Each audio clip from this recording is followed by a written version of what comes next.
Right now, in offices, warehouses, and call centers across America, a disease is spreading. No fever, no cough, no visible symptom at all. But by the time most people notice it, they'll already be unemployed. Across dozens of studies, one number keeps showing up in different shapes. Somewhere around 47 million American jobs sit in the direct path of AI automation over the next few years. But that's not even the crazy part. The crazy part is which jobs go first, because the answer breaks almost every assumption you have about job security. I'm Dr. Remedy, and today we're running a full diagnostic on the American labor market, because right now it's showing every symptom of a patient who doesn't know they're sick yet. Here's the thing about infections. They don't attack randomly. They look for weak tissue first, the immune-compromised cells, the places with the least resistance. The labor market works exactly the same way.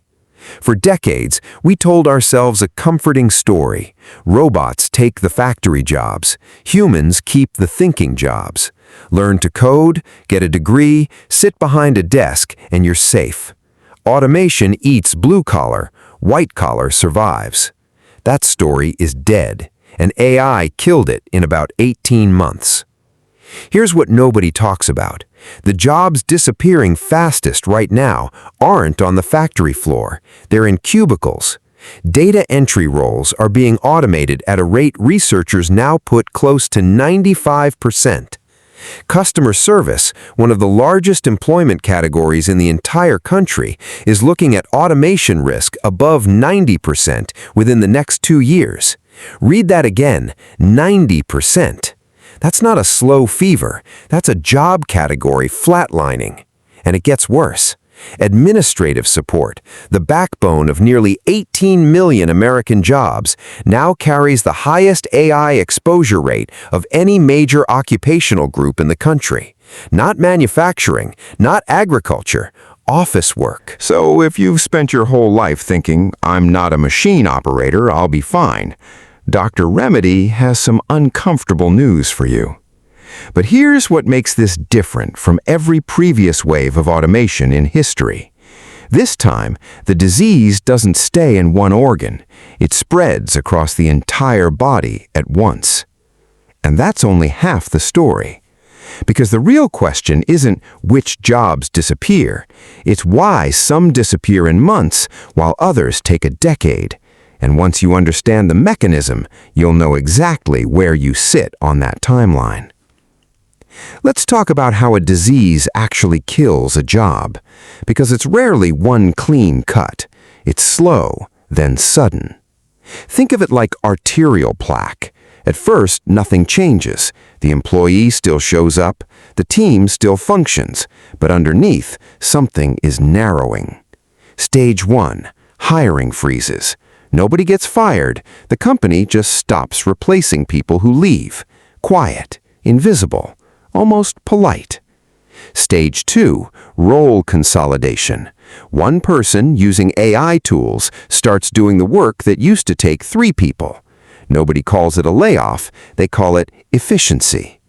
Stage 3, the actual layoff. By the time this stage arrives, it's really not news anymore. The damage was done months earlier. The layoff is just the autopsy. This is exactly what's happening in trucking right now. About 1.5 million American trucking jobs are considered at risk by the end of this decade. Not because self-driving trucks are already everywhere. They're not. But because logistics companies are already restructuring routes, dispatch, and staffing around the assumption that they will be. The disease doesn't wait for the cure to arrive. It starts eating the immune system in advance. But here's the jaw-dropping interrupt nobody expects. The jobs most at risk aren't necessarily the lowest paid ones. They're the most repeatable ones. Think about what AI is actually good at. It's good at pattern matching, reading documents, sorting information, answering predictable questions the same way every time. It is not yet good at ambiguity, physical dexterity in unpredictable environments, or high-stakes judgment under pressure. So, a paralegal doing routine document review, high exposure. A plumber fixing a leak in a 100-year-old house with no blueprint, very low exposure. A junior financial analyst building the same spreadsheet model for the 40th client this quarter, high exposure. A therapist sitting with someone through a genuine crisis, low exposure.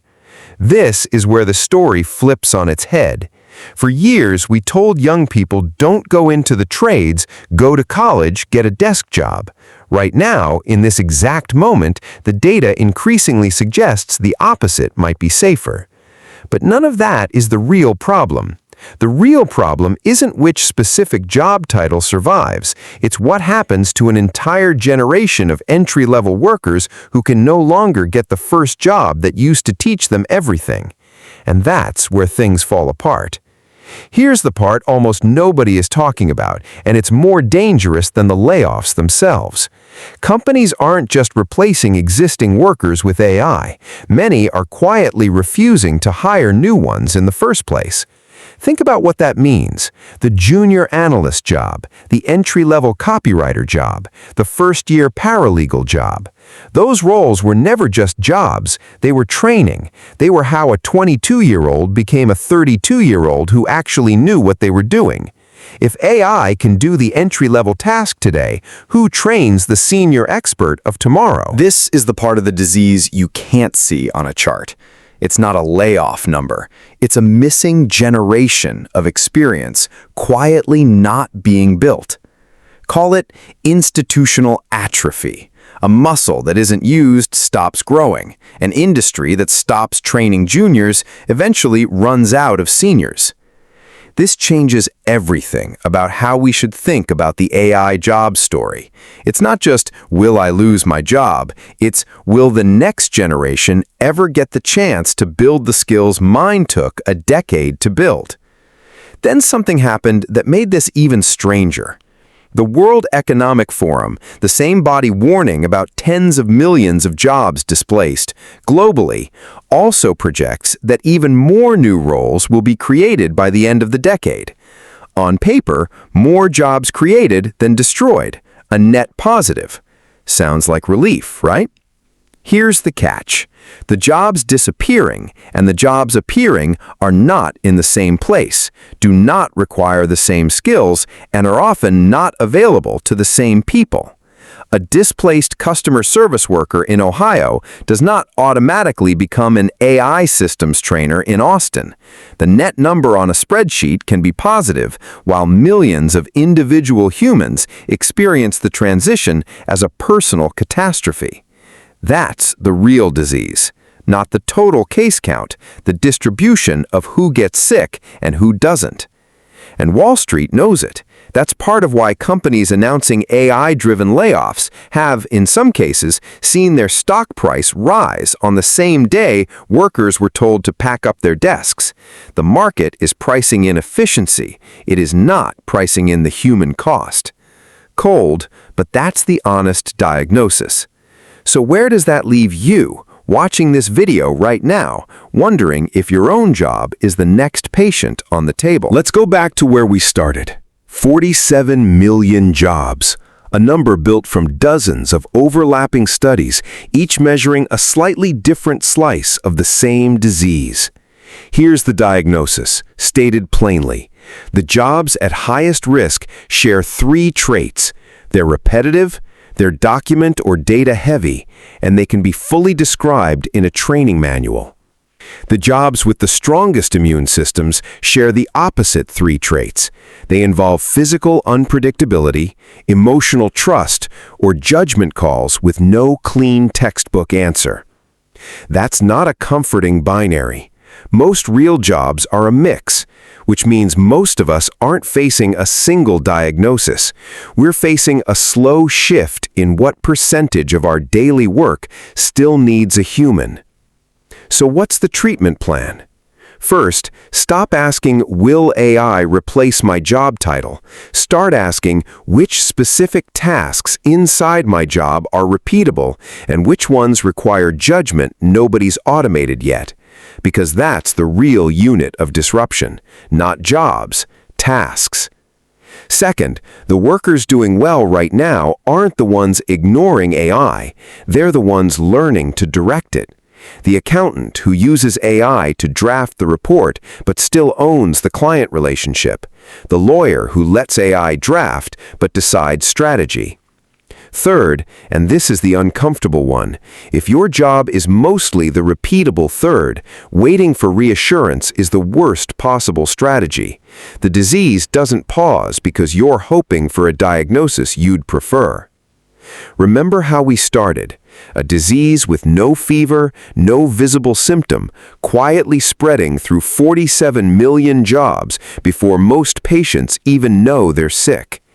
The people who survive an epidemic aren't the ones who panic. They're not the ones who pretend nothing's wrong either. They're the ones who get the diagnosis early and start treatment before the emergency room visit. Consider this your diagnosis. What you do with it next is the treatment. I'm Dr. Remedy. Stay financially healthy.